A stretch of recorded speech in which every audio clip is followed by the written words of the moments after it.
It's Monday evening and I've just popped down after tea and I've been having a look at my chilies and they're looking pretty sickly. They're all pale, and since I've potted them on, I don't think any of them have grown any new leaves, not substantially anyway, and they're all starting to put out buds. So I think they're probably stressed.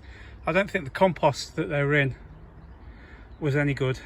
So what I've done is I've mixed up a new batch of compost. I've put 10 parts compost, 1 part bloodfish and bone, 0.1 part Epsom salts, and I've put a couple of handfuls of grow more and some chicken manure in there as well, just to boost the nutrients. So I'm going to pot them on and see how they go, because at the moment they're not looking the best. I don't think they're pot bound, but although the roots are visible, they're not really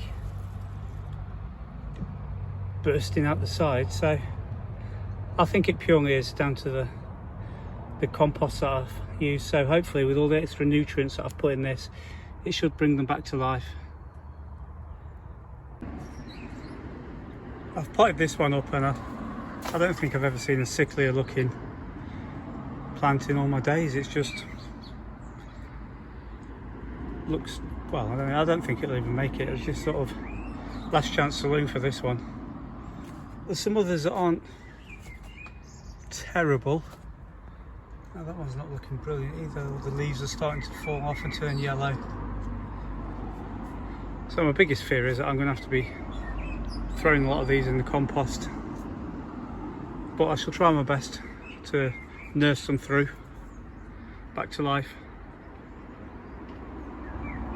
I had a look at some photos that I had on my phone from my chilies this time last year, and although I sowed them 3 or 4 weeks later, they looked a lot healthier and a lot better than this. I think a lot of it was sowing them too early and then trying to bring them on in the house under the grow lights, and I think that's where the trouble started, and it's not really gotten any better. I've got 2 more in the greenhouse that I sowed a little bit later, and they seem to be a lot stronger and healthier than these. I shall get those in a few minutes and show you the difference. What I've had to do with some of them, because I've run out of bloodfish and bone, all I've done is I've emptied them out, stripped them down to the roots, refreshed the compost with some horse manure, and I've put some grow more in, and then I'm going to water everything in, and hopefully within a week or 2 they'll start to catch up. So I'm going to monitor it very closely and see how I get on, and see if what I've done actually makes a difference or if they just perish anyway.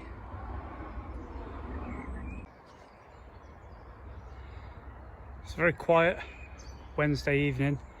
I've just popped down, put 2 rows of Bedfordshire champion onions in. So at the moment I'm just trying to clean everything out of the polytunnel so I can get the tomatoes, cucumbers and melons in the ground. So I've just given everything a quick once over with the hoe and a bit of water, and that's pretty much all I'm going to do tonight. I'm going to take it easy. Friday afternoon again, and we are back on the paths. I think I'll show you what I'm doing. I've got my straight edge on this side here, and then what I've just done is I put this scaffolding pole in, got the spirit level out and leveled it up so it will run level all the way along. And then I've created, I'm not sure what they call it, I think they call it a float. So the shorter section is just slightly wider than the paving slabs, and then the longer section fits on the 2 support bars, and it leaves me with a fairly level base. And all I'll do is run it up and down, smooth it out, and then just drop the slabs in. So this will be the hard part. The easy part is just putting the slabs in once you've got a steady level base. So I should get this small section done and then see if I can get at least 2 or 3 slabs in this afternoon. And then I'm off work next week, so hopefully I'll be able to get this path finished and start digging the plot over, because I've got a lot of stuff to go in, but nowhere to put it at the moment because it's a bit of a mess. So I shall carry on and bring you back when I've done a little bit more. That's that small section done. That should be enough for me. I believe that's 3 meters, which should be long enough for me to get 4 or 5 slabs in. They're 60 centimeters or 2 feet each. And it's a glorious day. It's 21 degrees, which I think is 70 Fahrenheit for anyone that doesn't use centigrade. And we're not used to this weather in England, so I'm sweating buckets.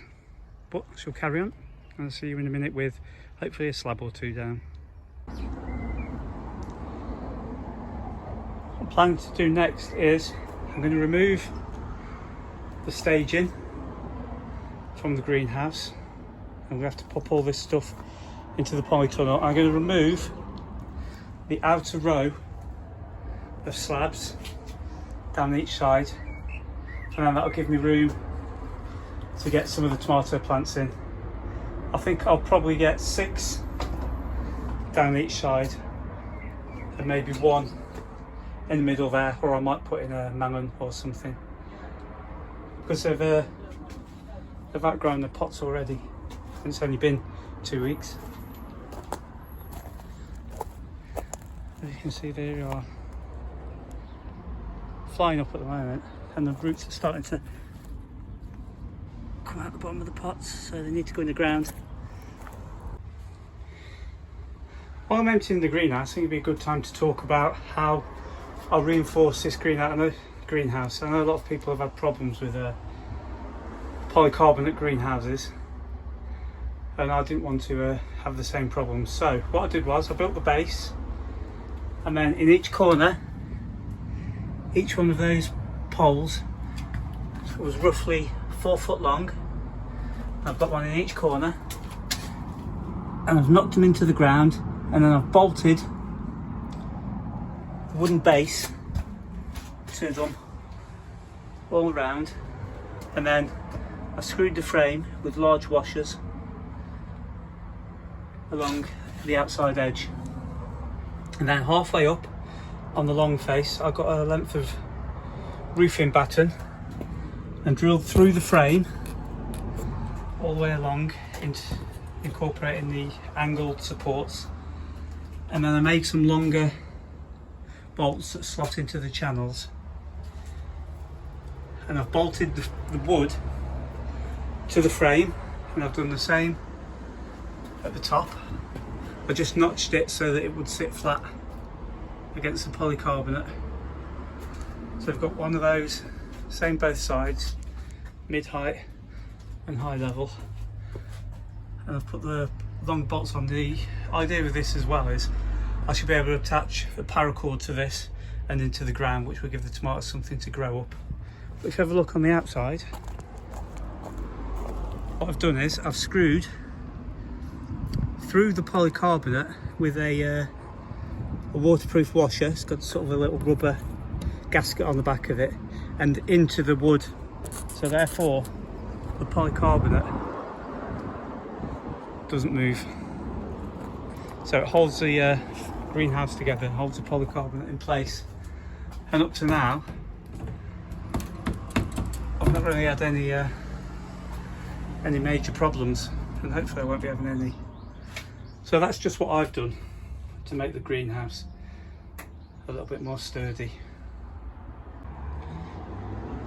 It's Sunday morning now, and I've taken up the slabs from around the outside, and I've given the surface a good dressing. I've put in some bloodfish and bone and some 6X concentrated farmyard manure, and now I'm going to work that into the soil,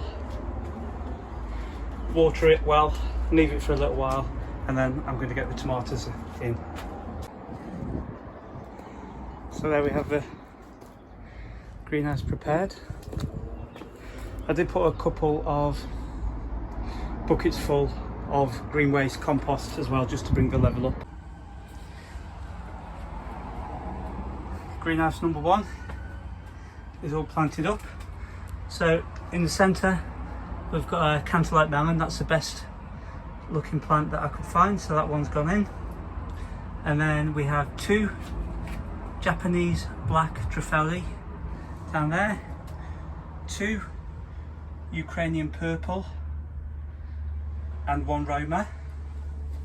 On the other side we have 1 Roma, 2 blueberries and 2 moneymaker, and we've planted, well, I've planted a row of basil all the way around in front of them. So it smells absolutely amazing in here with the tomatoes and the basil. It's making me quite hungry. That brings us to the end of another week on the plot.